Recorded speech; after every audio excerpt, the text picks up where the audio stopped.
ओम। आज का प्रातः क्लास है 18 जुलाई 1968। बाप बैठ बच्चों को समझाते हैं। कौन सा बाप है जो समझाते हैं? बैठ क्यों बताया?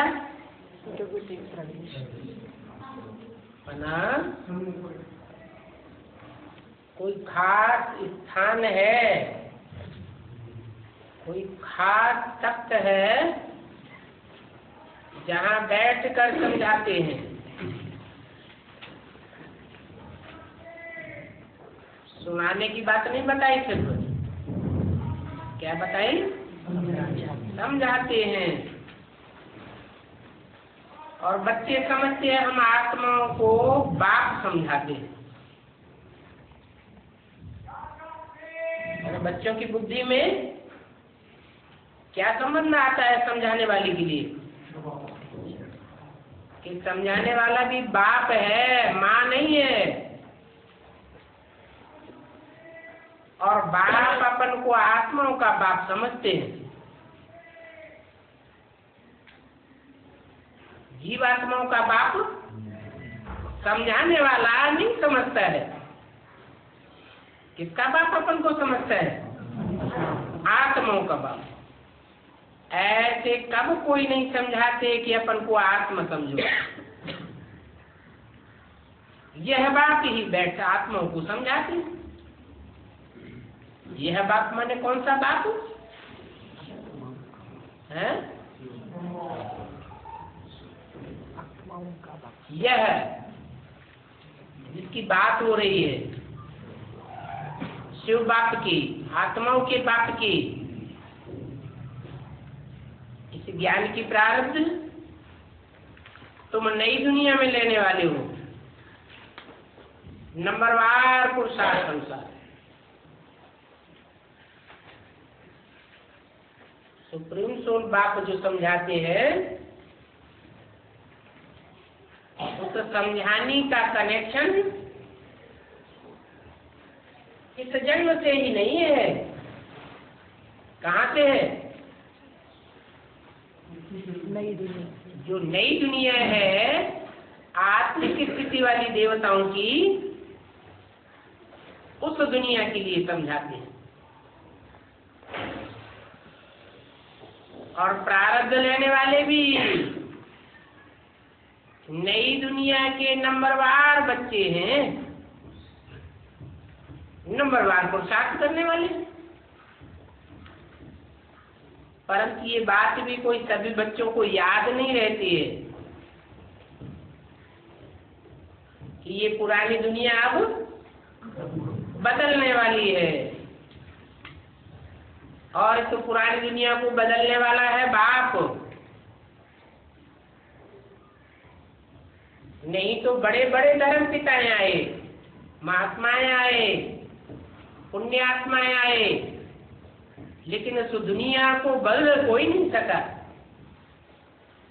दुनिया नीचे ही गिरती चली गई। अभी बाप बदलने के लिए आया है। बहुत हैं जिनको इतनी समझ नहीं है कि बाप दुनिया को बदलने वाला है। यहाँ तो सन्मुख बैठे। जब घर में जाते हो तो सारा दिन अपने धंधे आदि में ही लग जाते। पाप के लिए तो समझाया है। जैसे कन्या होती है, वो जानती नहीं है हमको पति कौन सा मिलेगा। चित्र देखती है तो उनकी याद ठहर जाती है। कहाँ भी जाएंगे फिर दोनों ही एक दो को याद करते हैं। देखा तो नहीं है। क्या देखा है? सिर्फ चित्र देखा है। उसको कहा जाता है शारीरिक जिस्मानी प्यार। और यहाँ तो है रूहानी प्यार। रूह को चित्र में देखा नहीं जा सकता है, देखा जा सकता है, रूह का तो चित्र नहीं निकल सकता, हाँ समझा जा सकता है। तो इसको कहते हैं रूहानी प्यार। रूहानी प्यार किसके साथ? बच्चों का रूहानी बाप के साथ और बेहद के बच्चों के साथ। हद के बच्चे कौन? हद के बच्चे जिस्मानी और बेहद के बच्चे रूहानी। बाप भी रूहानी और बच्चे भी रूहानी स्थिति में रहने वाले। बच्चों का बच्चों के साथ भी प्यार चाहिए। रूहानी बच्चे हैं तो परिवार कैसा हुआ? रूहानी परिवार हुआ। रूहानी परिवार में सब आपस में भाई भाई हैं, रूहानी प्यार होना चाहिए।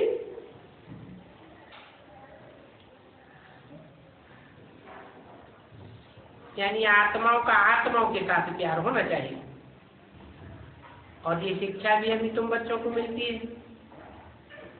दुनिया तो मनुष्यों को कुछ भी पता नहीं है कि तुम आपस में भाई भाई हो।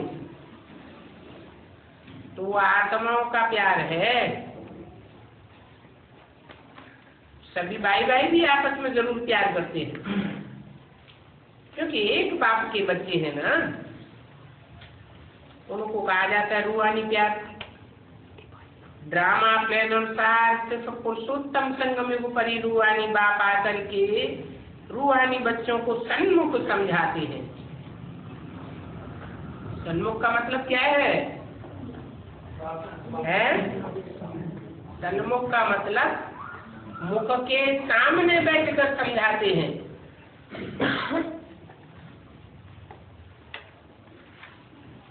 एक होता है सन्मुख और उसके विपरीत क्या होता है? विमुख। बच्चे भी जानते हैं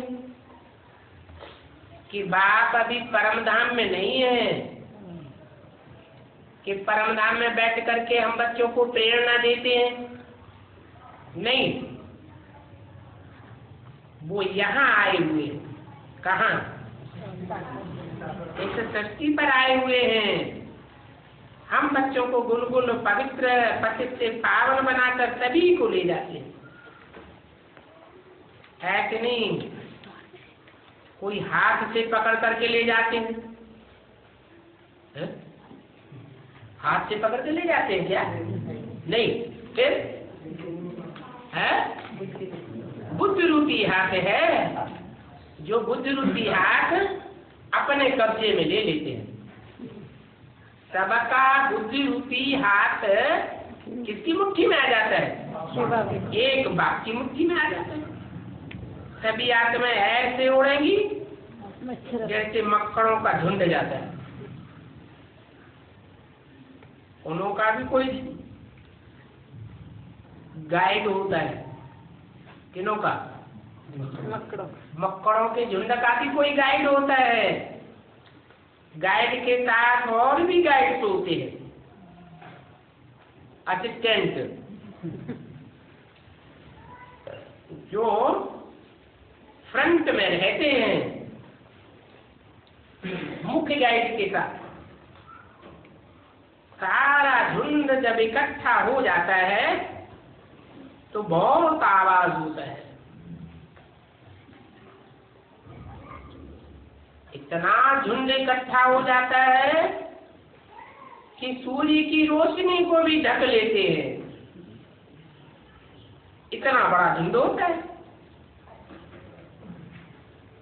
और तुम आत्माओं का तो कितना बड़ा अनगिनत झुंड है। असल में वहां के रहने वाले हैं, यहाँ पाठ बजाने आए। तो असल में तुम सभी आत्माएं परमधाम की निवासी हो। और ये ज्ञान भी अभी मिला है कि कैसे आत्माएं यहाँ आकर के पाठ बजाती हैं। कैसे पाठ बजाती हैं?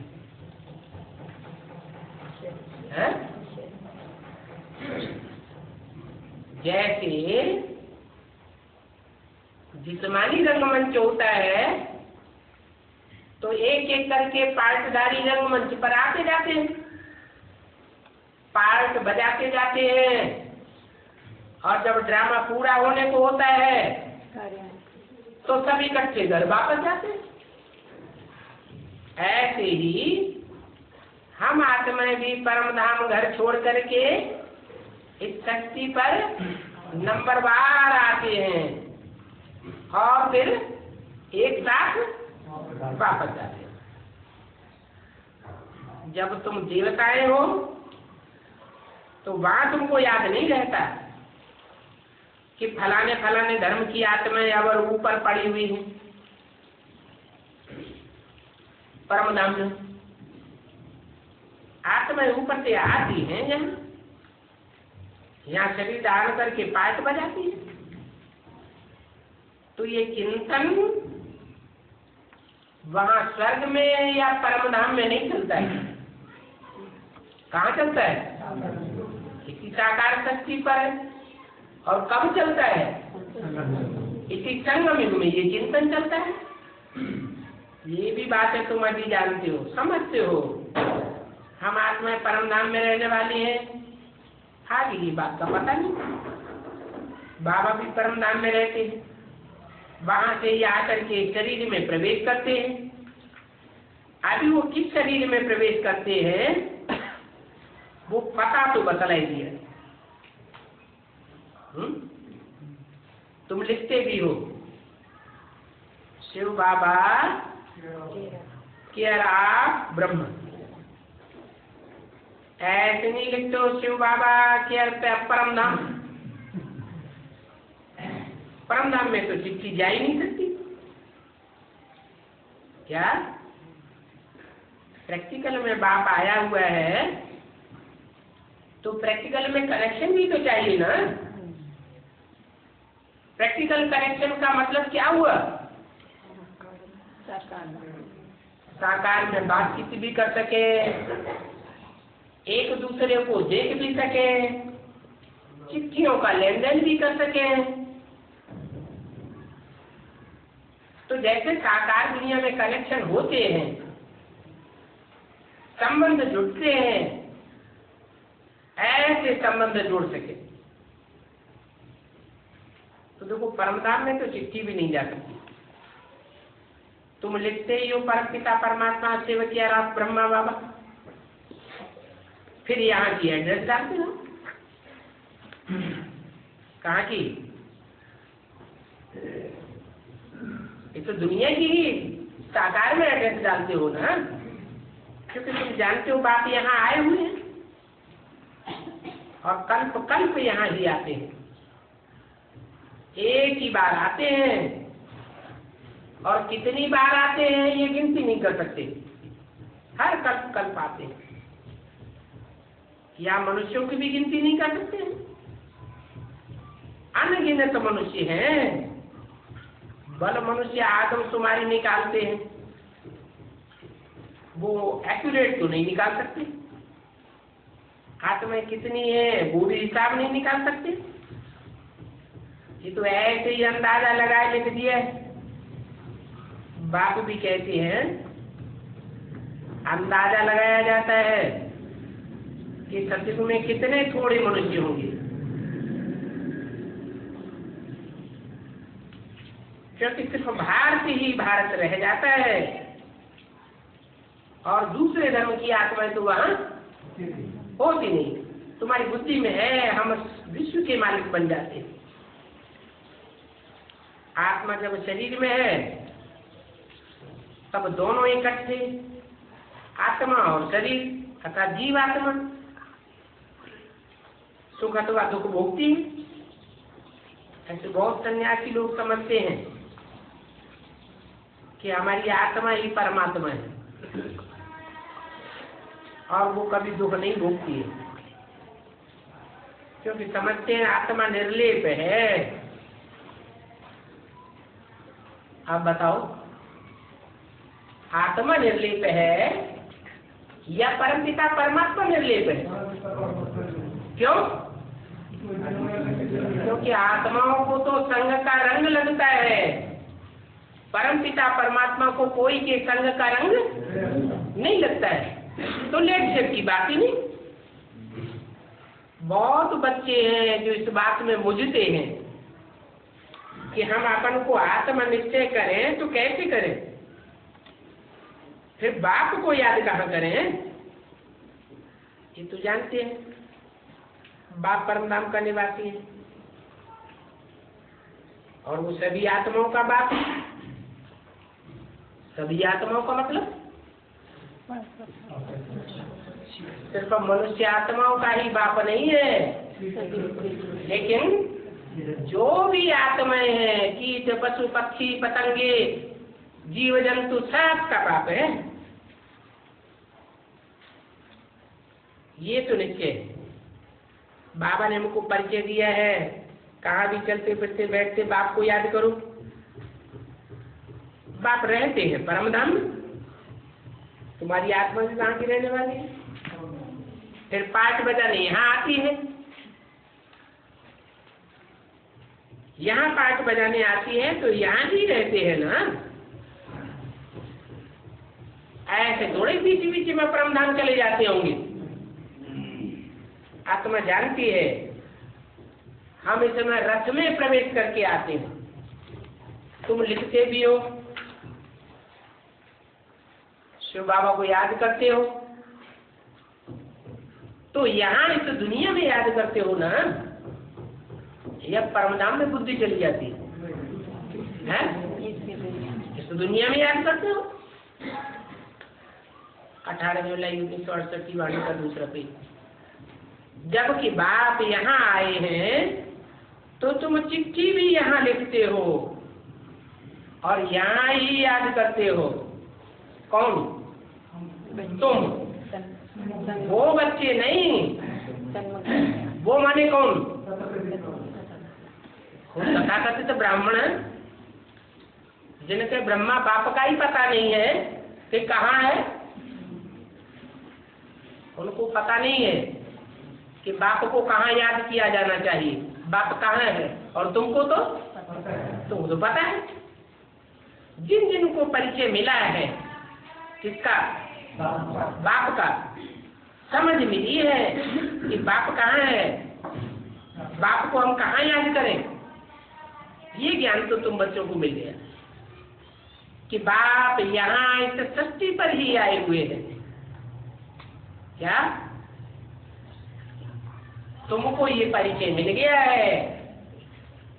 उन तथाकथित ब्राह्मणों को इस बात का परिचय नहीं है।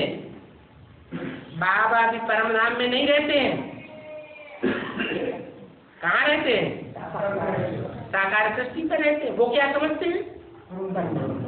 बाप या तो परम धाम चला गया या तो सूक्ष्म वतन में ब्रह्मा बाबा में काम कर रहा है। लेकिन बाबा तो कहते हैं कि मैं सूक्ष्म वतनवासी ब्रह्मा में नहीं आता हूँ। क्यों? क्यों नहीं आता हूँ? क्योंकि सूक्ष्म वतनवासी तो फरिश्ता होते हैं और फरिश्ताएं तो पवित्र होते हैं, पावन होते हैं, उनका लाइट सा शरीर होता है। पवित्र में तो सुप्रीम सोल प्रवेश करता ही। मैं तो पति सृष्टि में आता हूँ और पतित मनुष्य तन में आता हूँ। तो बाबा यहाँ ही रहते हैं, इसलिए तो चिट्ठी भी लिखते हो शिव बाबा केरा ब्रह्मा। सिर्फ बुद्धि यहाँ ही जाएगी। बुद्धि में रहेगा कि शिव बाबा इस शरीर में आएंगे। यूं तो सभी आत्माएं ऊपर में रहने वाली है। भाई भाई बाप कहते तुम आत्माएं भाई भाई हो, सदा वैसे ही समझो। तो जरूर यहाँ ही आवेंगे ना और यहाँ ही समझेंगे ये आत्मा है, इनका नाम फलाना है। आत्मा आत्मा को यहाँ देखती है, परंतु मनुष्य देह अभिमान में आ जाते हैं। बाप आकर के देह ही अभिमानी बनाते हैं। बाप कहते हैं तुम अपन को आत्मा समझो और मुझे याद करो। इस समय बाप समझाते हैं, जब मैं यहाँ आया हुआ हूँ, इस शरीर में हूँ, तो अभी ऊपर में तो नहीं हूँ। यहाँ ही आकर के बच्चों को ज्ञान भी देता हूँ, तो जरूर यहाँ ही रहेंगे और प्रैक्टिकल में रहेंगे। प्रैक्टिकल माने साकार शरीर में ही रहेंगे। उनको बुलाना होता है, उनकी आर्गन से पुराने आर्गन लिए हुए हैं। बाप खुद कहते हैं, मैं ये पुराना शरीर रूपी आर्गन से लेता हूँ, जिसमें मुख्य है ये आंखें, ज्ञानामृत मुख से निकलता है। गौमुख भी कहते हैं, अर्थात माता का मुख। ये है बड़ी माता। कौन? ब्रह्मा। इन द्वारा तुमको एडाप्ट करते हैं। यह कह के फिर इन क्यों कह दिया? इस द्वारा क्यों नहीं कहा? माता पिता। इन द्वारा तुमको एडाप्ट करते हैं। एडाप्ट कौन करते हैं? वो शिव बाबा अलग, एडाप्ट करने वाला। एडाप्ट करते हैं शिव बाबा।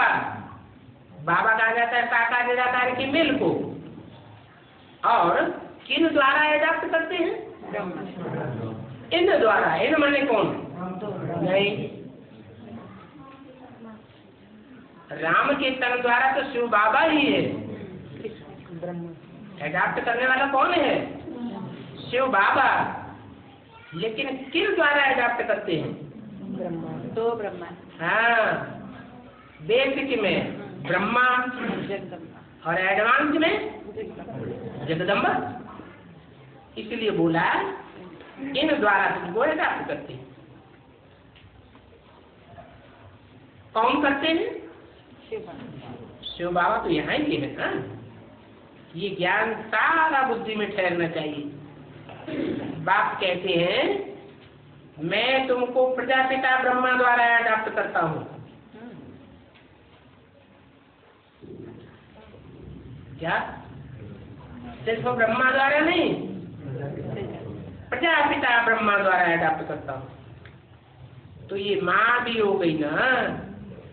गाया भी जाता है, तुम माता पिता हम बालक तेरे। तो सभी आत्माओं का बाप है। उनको माता नहीं कहेंगे, वो तो बाप है। बाप से बता मिलता है। फिर माता यहाँ चाहिए? वहां तो बाप है, वो यहाँ आते हैं। अभी तुमको मालूम पड़ा है बाप ऊपर में रहते हैं, फिर यहाँ आते हैं पार्ट बजाने। दुनिया को तो इन बातों को कुछ भी पता नहीं। वो तो कह देते हैं ठिक्कर में है, भित्तर में है। फिर तो आने की नहीं तो परमात्मा बाप हो जाए। इसको कहा जाता है घोर अंधियारा। गायन भी है, ज्ञान सूर्य प्रगटा अज्ञान अंधेर विनाश। कौन से अज्ञान का विनाश हो जाता है? बस्ती के भक्ति मार्ग में जो समझते हैं कि भगवान ठिक्कर भित्तर में है, कण कण में है, इस अज्ञान का विनाश हो जाता है।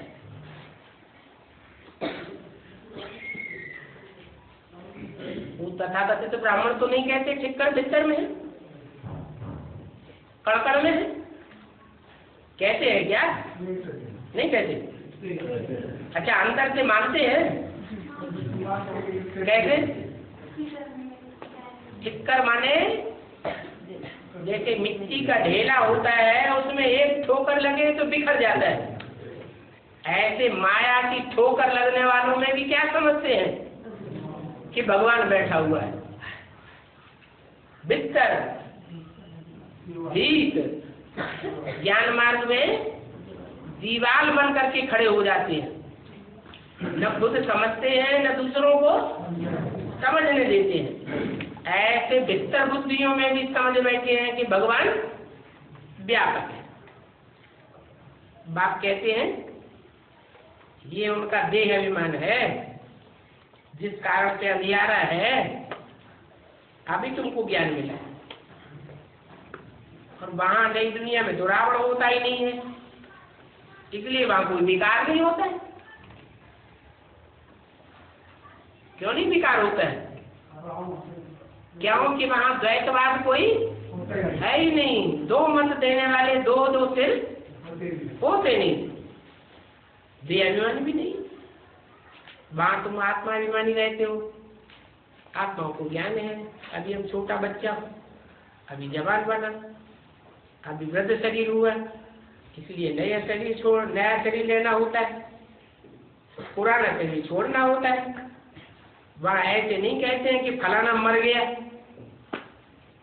क्या कहते हैं? एक शरीर छोड़ा और आत्मा दूसरा शरीर लेती है, तो वो है अमर लोक। यहाँ मृत्यु लोक है तो कहते हैं मर गया, और वहाँ है अमर लोक। वहाँ मरने की बात मुख में आती नहीं। खुशी से एक शरीर छोड़ दूसरा लेते, अभी आयु पूरी होती, ये पुराना शरीर छोड़ नया लेना है। इसलिए सन्यासी लोग सर्प का मिसाल देते हैं। मिसाल वास्तव में बाप का दिया हुआ है, फिर सन्यासी लोग उठा लेते हैं। तो बाप कहते हैं ये जो ज्ञान मैं तुमको देता हूँ ये प्राय है रूप हो जाता है। बाबा के अक्षर भी हैं, चित्र भी हैं, परंतु जैसे आटे में नून मिसल सच्चाई रह गई है, तो बाप बैठ अर्थ समझाते हैं।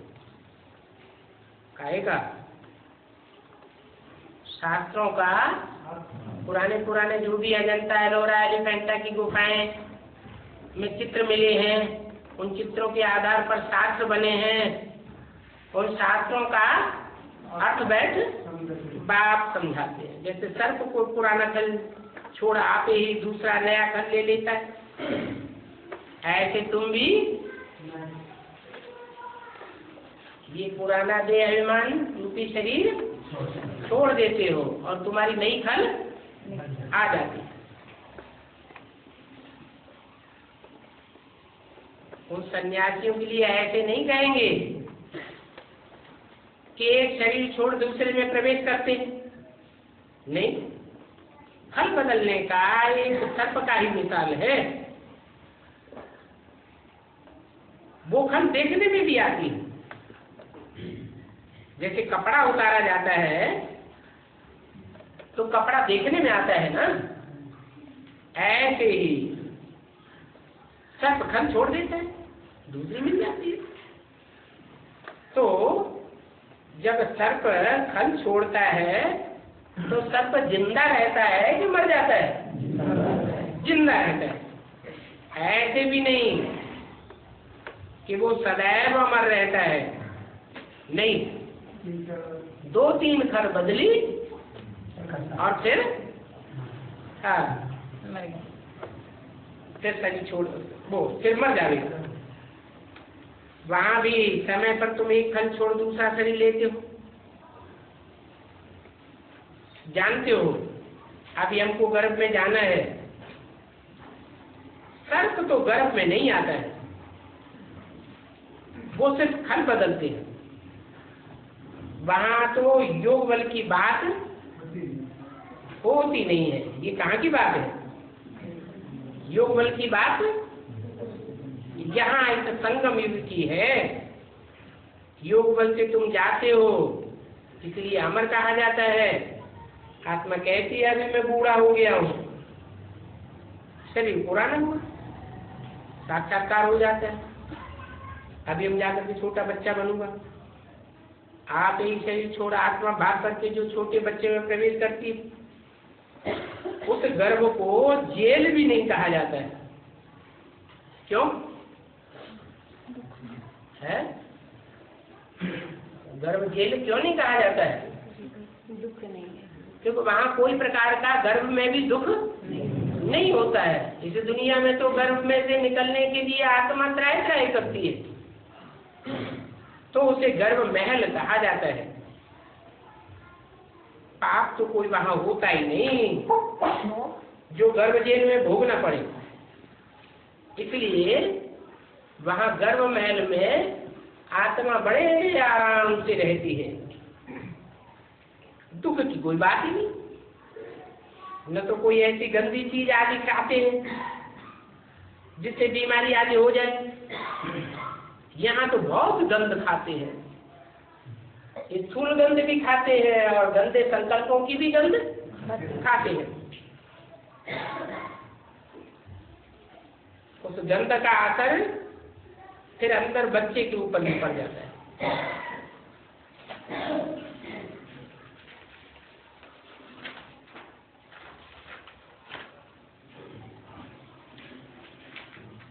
तो बाप वहां नई दुनिया की रस्म आदि सभी समझाए गए।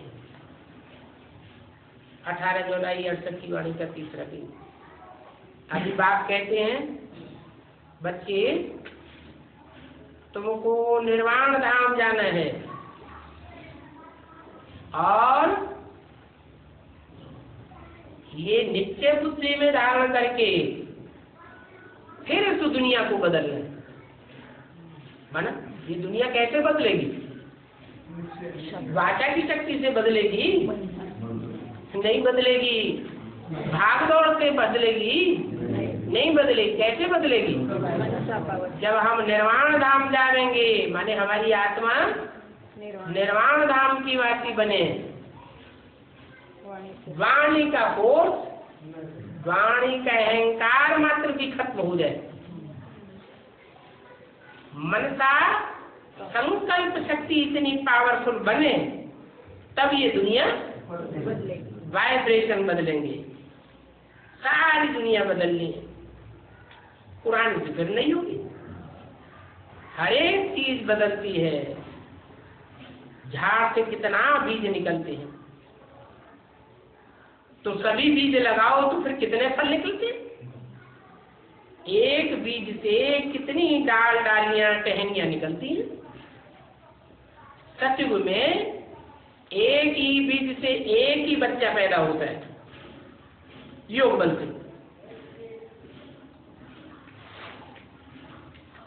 यहाँ तो विकार से 5-7 बच्चे भी पैदा कर देते हैं।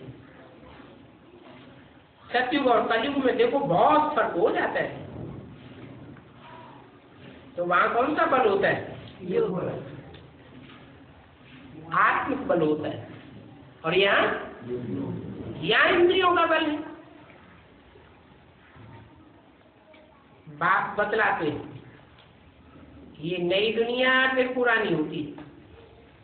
पुरानी कैसे होती है? वो भी 84 जन्म की बात समझाई है, ये भी बच्चों को समझाया है। बाबा परम धाम में नहीं है। जैसे हम आत्मा यहाँ आकर के शरीर लेती है तो वहां की जगह खाली हो जाती है। बाप भी यहाँ आए हैं पढ़ाने के लिए, तो वह उनकी सीट खाली हो गई।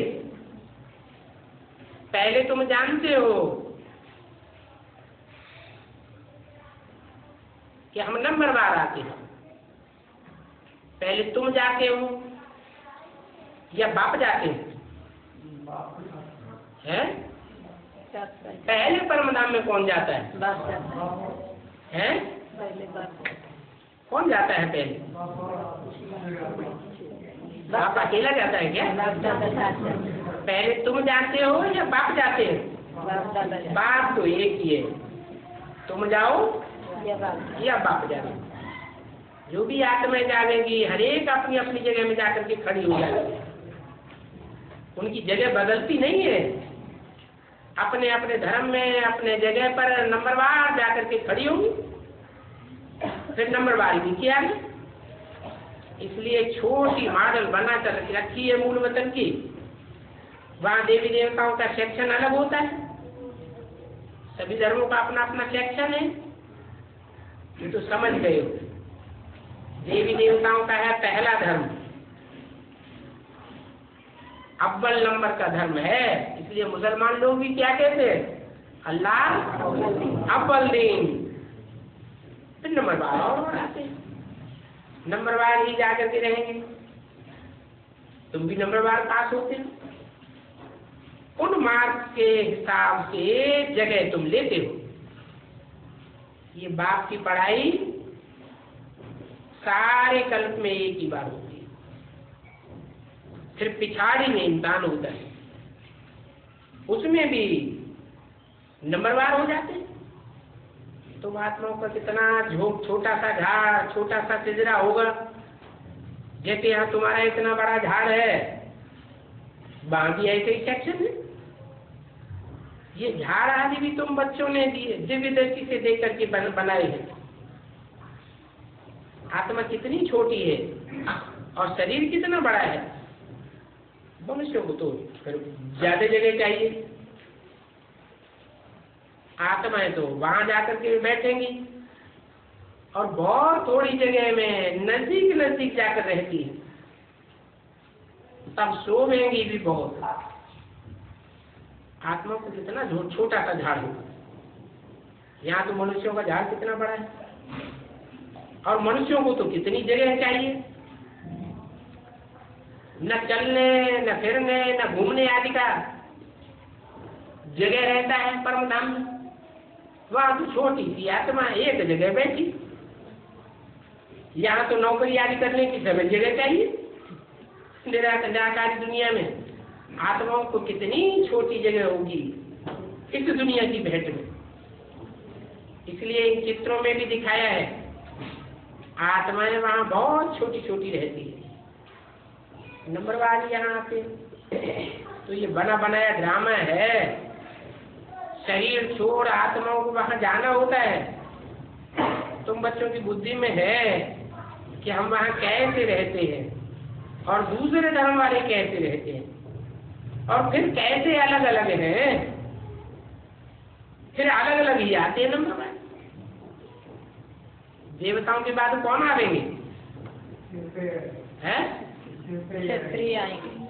देवताओं के बाद इस्लामी बौद्ध, इनके पहले तो आ ही नहीं सकते।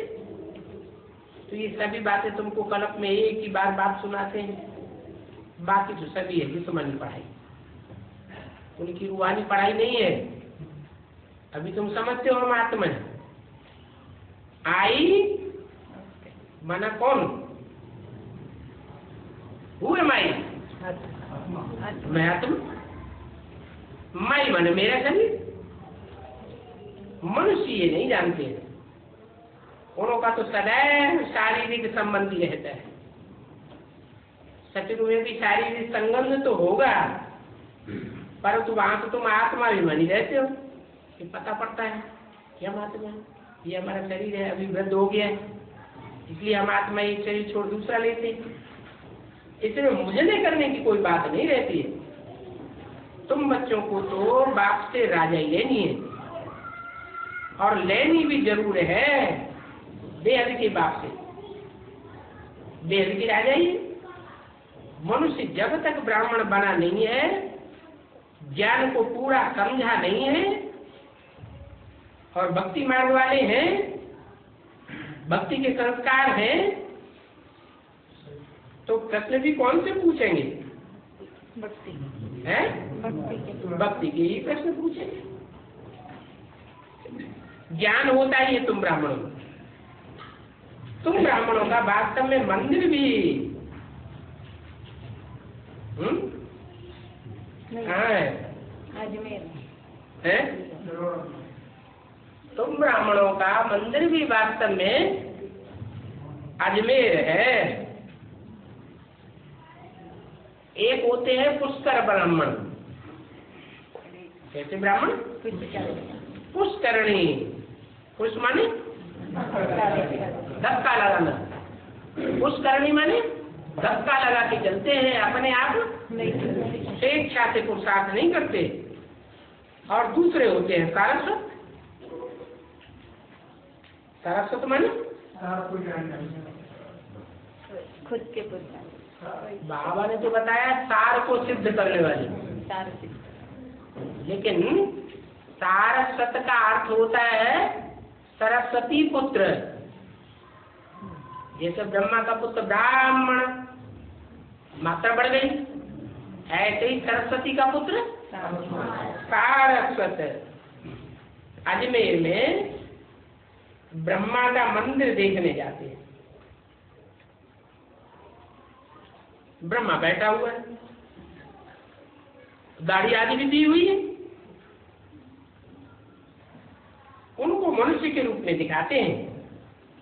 इनको ब्रह्मा को 3 देवताएं हैं, ब्रह्मा विष्णु शंकर। उन्होंने मनुष्य रूप में दाढ़ी मूछ ब्रह्मा को दिखाते हैं। शंकर और विष्णु को दाढ़ी मूछ नहीं दिखाते, उनको तो देवता के रूप में दिखाया है। वास्तव में तुम ब्राह्मण ही मनुष्य के रूप में हो। ब्राह्मणों को देवता नहीं कहा जाता है। सच्चा सच्चा ब्राह्मण तुम हो, ब्रह्मा की औलाद। वो तो ब्रह्मा की औलाद नहीं है। उनसे पूछो तुम अपन को ब्राह्मण कहते हो तो तुम्हारा ब्रह्मा कहाँ है? तो वो क्या जवाब देंगे? हमारा ब्रह्मा सूक्ष्म बदन। तो तुम भी जाओ सूक्ष्म बदन बैठो जाके। तुम यहाँ कहाँ से आ गए? तो देखो, सच्चा सच्चा ब्राह्मण तुम ब्रह्मा की औलाद हो। उन्हों को ये पता ही नहीं है कि हम प्रजापिता ब्रह्मा की औलाद है। पीछे आने वालों को ये मालूम ही नहीं पड़ता है।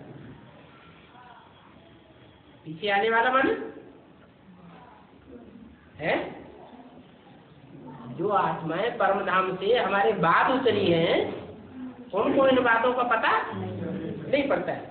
तुम्हारा जो विराट रूप है ये भी बुद्धि में याद आना चाहिए।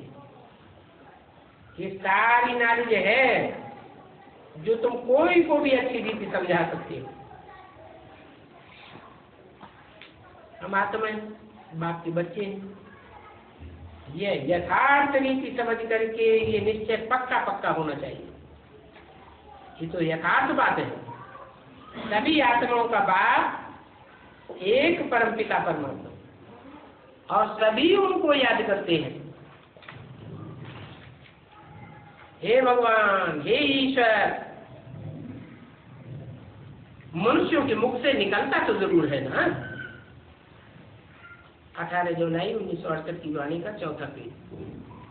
परमात्मा कौन है ये भी दुनिया में कोई नहीं जानते।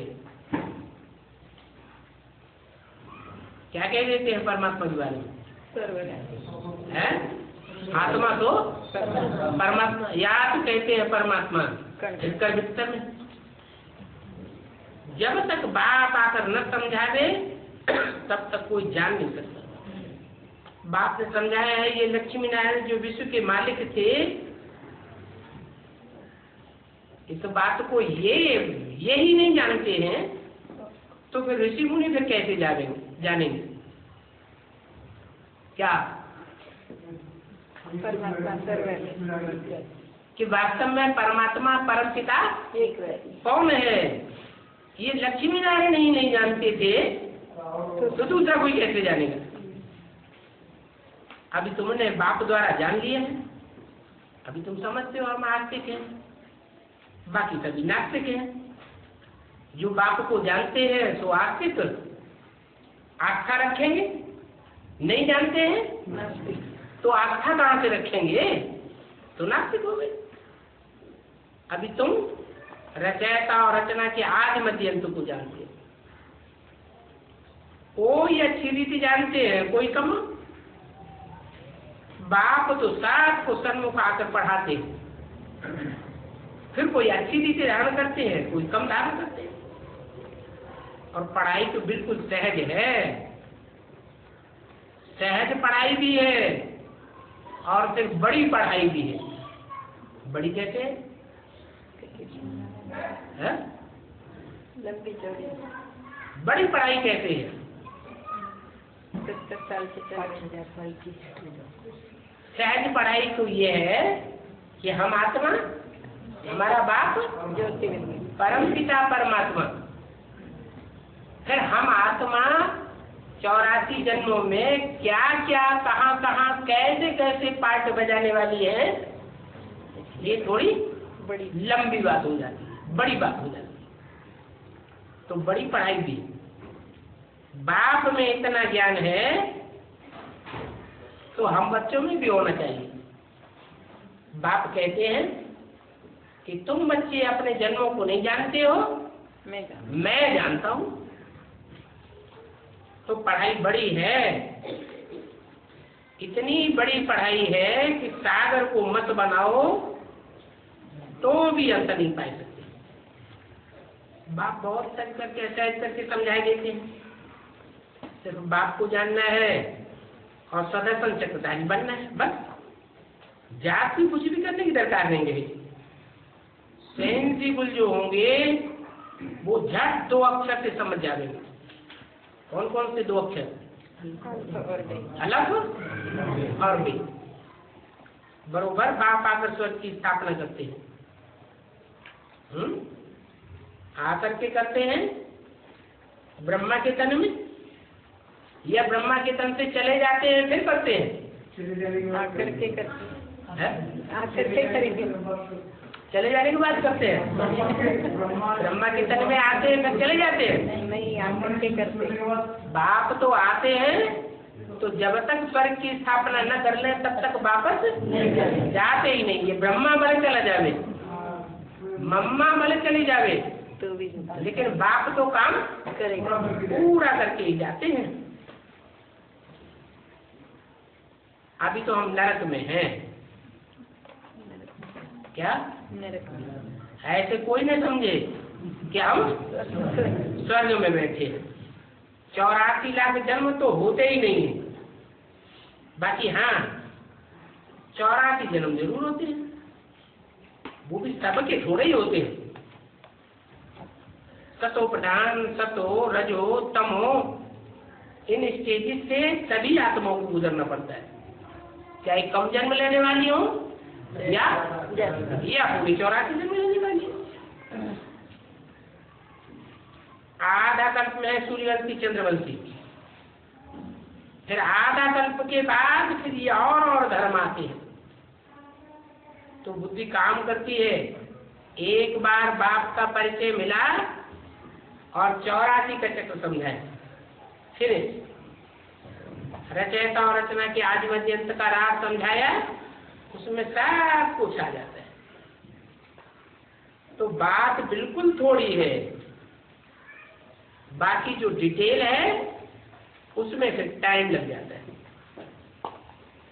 सतयुग में तुम बिल्कुल पवित्र रहते हो, फिर त्रेता में 2 कलाएं कम हो जाती हैं। तो त्रेता को सेमी स्वर्ग कहेंगे, उसको स्वर्ग नहीं कहेंगे। मनुष्य तो स्वर्ग को भी नहीं जानते, और स्वर्ग होती है नई दुनिया। त्रेता से सैनी स्वर्ग क्यों कहा जाता है? क्योंकि 2 कलाएं कम हो जाती हैं, 25% पुराना हो गया। आगे चल करके तुम्हारा जब प्रभाव निकलेगा तो गवर्नमेंट आते ही तुमको मकान कॉलेज खाली करा के देते रहेगी।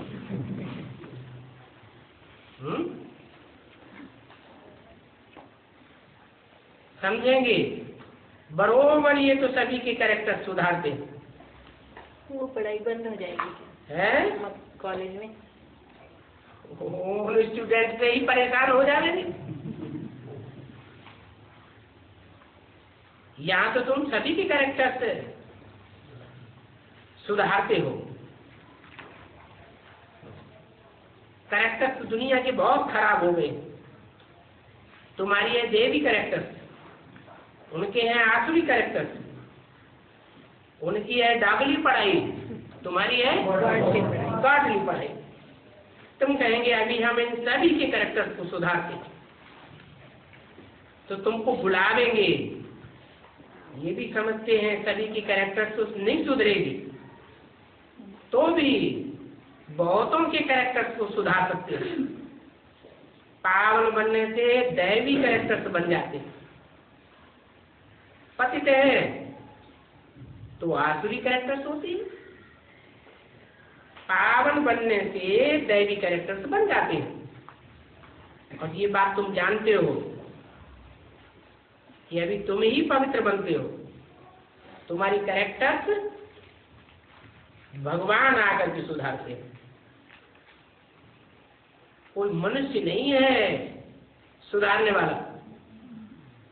मन तुम इतने बिगड़े हुए कैरेक्टर के बन जाते हो कि कोई मनुष्य तुम्हारी कैरेक्टर्स को नहीं सुधार सकता। कोई मनुष्य गुरु में ताकत नहीं है जो तुम्हारे कैरेक्टर्स को सुधार सके। तुम भगवान द्वारा सुधर करके फिर औरों को सुधारते हो। है? उनके कैरेक्टर्स पूरे सुधरते नहीं हैं। किनके? और धर्म वालों के।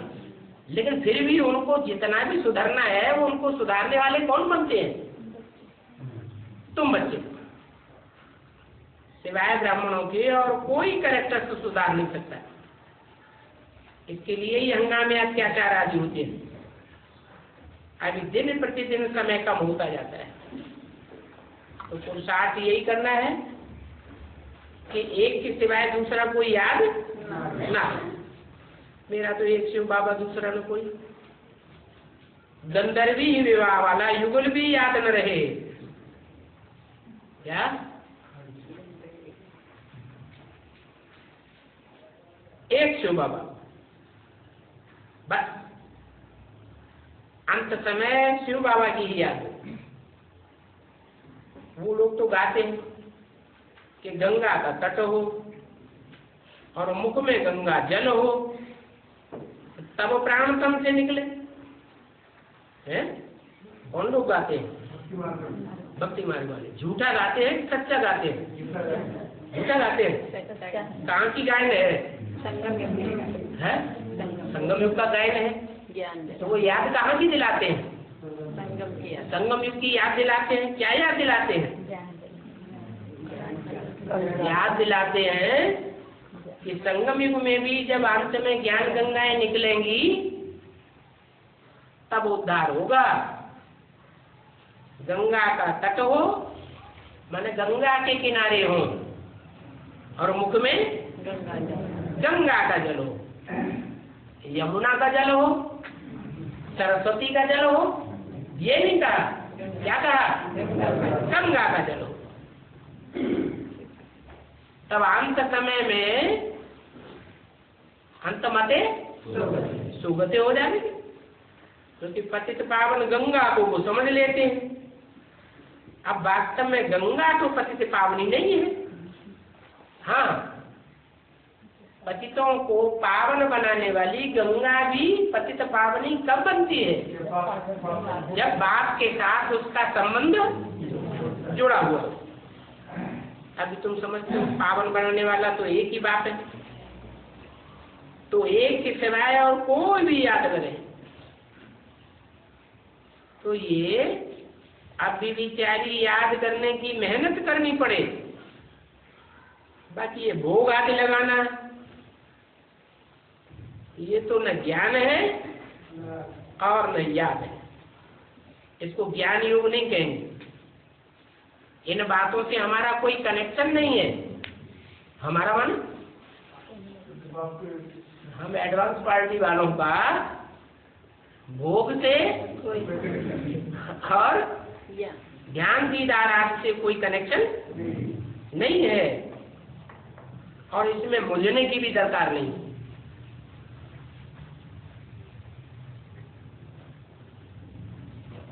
बात तुम बच्चों को बहुत प्यार से बैठ समझाते हैं। स्कूल में स्टूडेंट भूल करते हैं तो टीचर सजा देते हैं ना? है? देते हैं।